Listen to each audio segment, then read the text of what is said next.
Hi. ప్రతి ఒక్కరూ మనసు పెట్టి ఆలోచింపచేయగలిగే ఒక మంచి విషయాన్ని మీ ముందరికి తీసుకొస్తున్నాం. నేటి సామాజిక వాతావరణంలో ముఖ్యంగా రాజకీయాలకు సంబంధించిన ఒక విషయాన్ని మనం గమనించినట్లయితే మనసు భయాందోళనకు గురి అవుతుంది. ఏ రాజకీయ పార్టీ అయినప్పటికీ కూడా వాటి యొక్క ప్రధానమైనటువంటి లక్ష్యం అధికారాన్ని సాధించి పరిపాలనని చేయటం. ఇది తప్పు లేదు, తప్పు కాదు, ఇది ఆహ్వానించదగ్గ పరిణామం.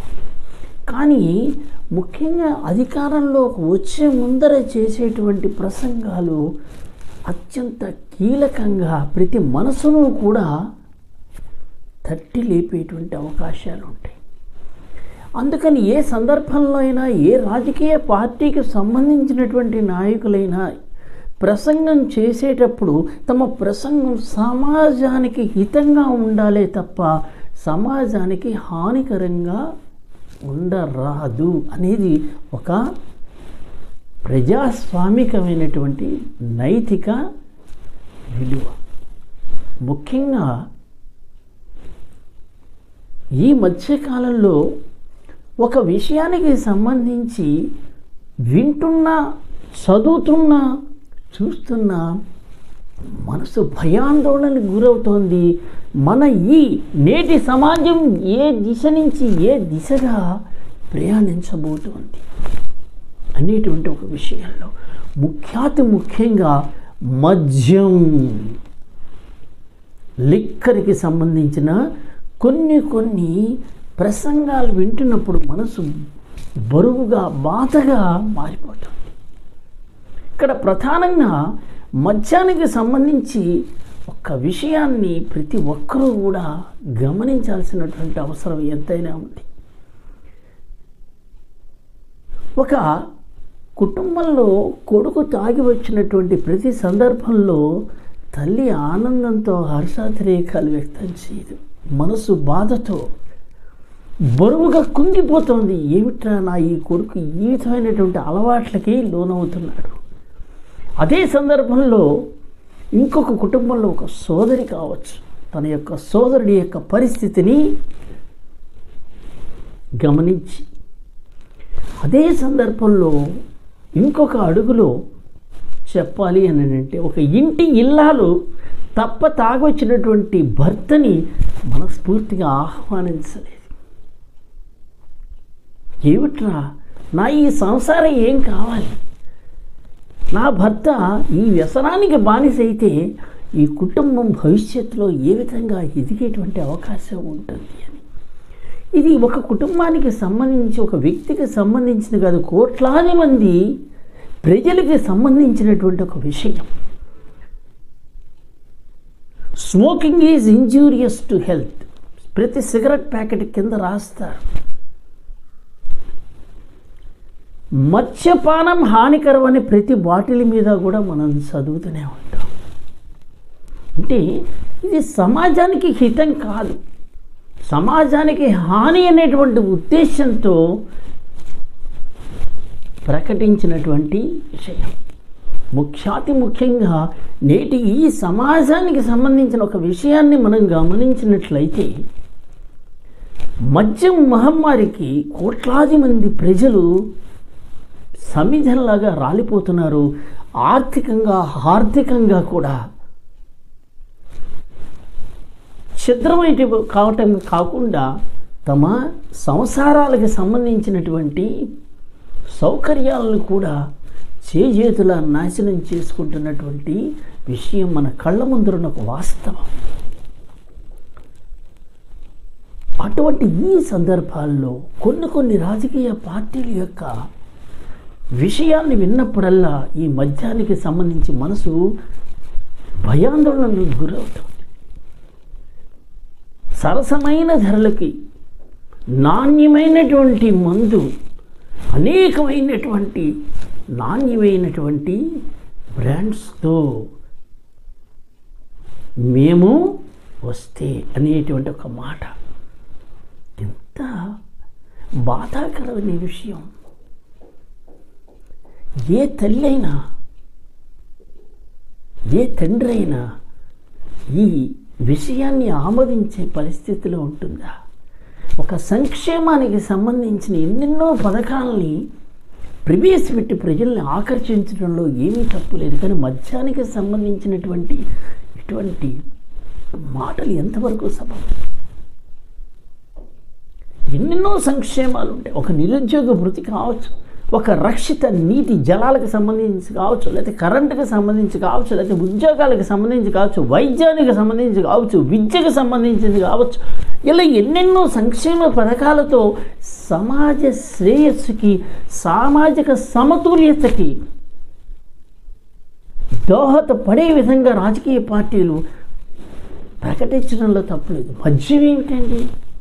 ఇప్పటికే భారతదేశంలో అణుబాంబు కంటే వేగంగా, అంతకంటే శక్తివంతంగా ఒకవైపున మద్యం, ఒకవైపు నార్కోటిక్ డ్రగ్స్ ప్రభావానికి లోనవుతోంది ముఖ్యంగా యువత. మన కళ్ళ ముందర ఒక ఉదాహరణ పంజాబ్ రాష్ట్రం.